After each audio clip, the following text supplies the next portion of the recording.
তোমার নাম কি বলো? আমার নাম লেবু ধর গুড় খাতে। তোমার বাবার নাম? আমার বাবার নাম বাদাম ধর গুড় খাতে। তোমার মায়ের নাম? আমার মায়ের নাম বেদানা কুমারী গুড় খাতে। তোমাদের নামগুলো শুনে মনে হচ্ছে তোমাদের বাড়ি তো একটা ফলের বাগান। স্যার যা কইছেন।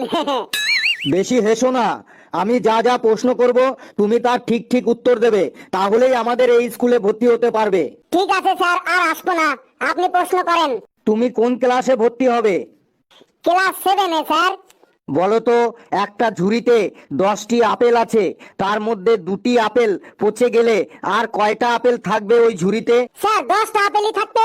ভালো করে ভেবে বলো, ঝুড়িতে 10টা আপেলের মধ্যে 2টি আপেল পচে গেলে কি করে 10টা আপেল পড়ে থাকবে? স্যার ঝুড়িতে 10টা আপেলের মধ্যে 2টা আপেল পচে গেলে সেই আপেল দুটো তো আর কলা হয়ে যাবে না, আপেল দুটো আপেলই থাকবে।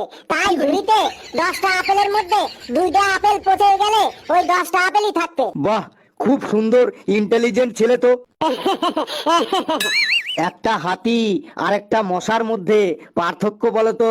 স্যার একটা মশা ইচ্ছা করলে হাতির পিঠে বসতে পারে, কিন্তু একটা হাতি ইচ্ছা করলে মশার পিঠে কখনোই বসতে পারবে না। বাবা, পার্থক্যটা তো ভালোই বললে। এবার বলো তো, আমরা ঘুম পেলে বিছানায় যাই কেন? এইটা তো স্যার খুব সিম্পল উত্তর। আমাগো ঘুম পাইলে বিছানা কখনো আমাগো কাছে আসে না, তাই আমরাই বিছানায় যাই। হ্যাঁ, এ তো দেখছি অতিরিক্ত ইন্টেলিজেন্ট। কিছু কইলেন স্যার? না না, কিছু বলিনি। এমন একটা জিনিসের নাম বলো তো, যে জিনিসটা কোনো পুরুষই বানিয়েছে কিন্তু কোনো পুরুষ বানানোর পর ওটা ব্যবহার করতে পারে না। স্যার এইটা তো খুব সিম্পল উত্তর, লেডিস টয়লেট।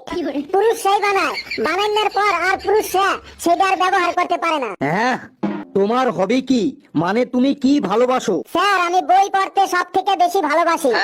জীবনে কত বই পড়েছো? বলতে পারবো না স্যার।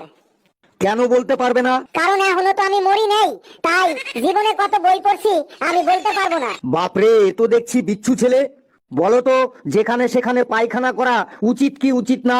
যেখানে সেখানে পায়খানা করা কখনোই উচিত না। কেন উচিত না বলো তো?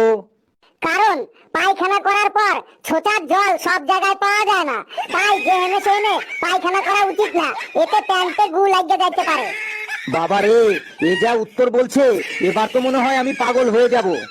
বলো তো, তোমার কাছে ধরো 4টে কলা আছে, আমি তোমাকে আরো 2টো কলা দিলাম, এবার তোমার কাছে কটা কলা হলো? বলতে পারবো না স্যার। এত সহজ একটা অঙ্ক তুমি বলতে পারবে না? তোমাদের স্কুলে কি অঙ্ক শেখায়নি? আমাগো স্কুলের সব স্যাররাই আপেল দিয়ে অঙ্ক শিখাইছে, কেউ কলা দিয়ে অঙ্ক শিখায় নাই স্যার, তাই আমি এটা পারবো না। এমন একটা সমস্যার কথা বলো তো, যে সমস্যাটা সমাধান করলেও প্রবলেম, আবার সমাধান না করলেও প্রবলেম। এইটা খুবই সহজ উত্তর স্যার। বলো, তাড়াতাড়ি বলে ফেলো তাহলে। স্যার আপনি লুঙ্গি পরেন? আমার লুঙ্গি পরা নিয়ে তোমার কি আসে যায়? বলেন না স্যার, আপনি কি লুঙ্গি পরেন? হ্যাঁ পরি। তো এই প্রশ্নের সাথে লুঙ্গির সম্পর্ক কি? কি হয়েছে তাতে? স্যার মনে করেন আপনি সকালবেলা লুঙ্গি পরে বাজারে গেছেন, সেখানে অনেক মহিলারাও আছে।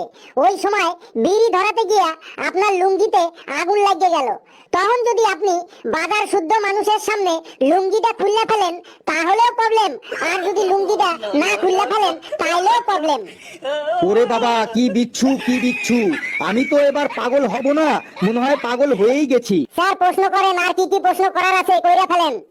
মনে করো একটা আম গাছে 20টা কলা হয়েছে, ওখান থেকে তুমি 10টা আপেল পেড়ে নিলে, তাহলে গাছে 20টা কলা হয়েছে, ওখান থেকে তুমি 10টা আপেল পেড়ে নিলে, তাহলে আর ওই গাছে কটা নারকেল পড়ে থাকবে?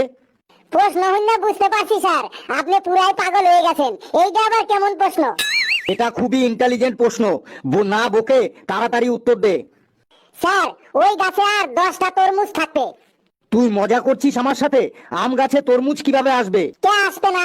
আপনার আম গাছে যদি কলা আপেল নারকেল ধরে তাহলে তরমুজ ধরবে না কে? আরে চুপ কর, ইয়ার কি করছিস? আমি মনে হয় সত্যিই পাগল হয়ে গেছি।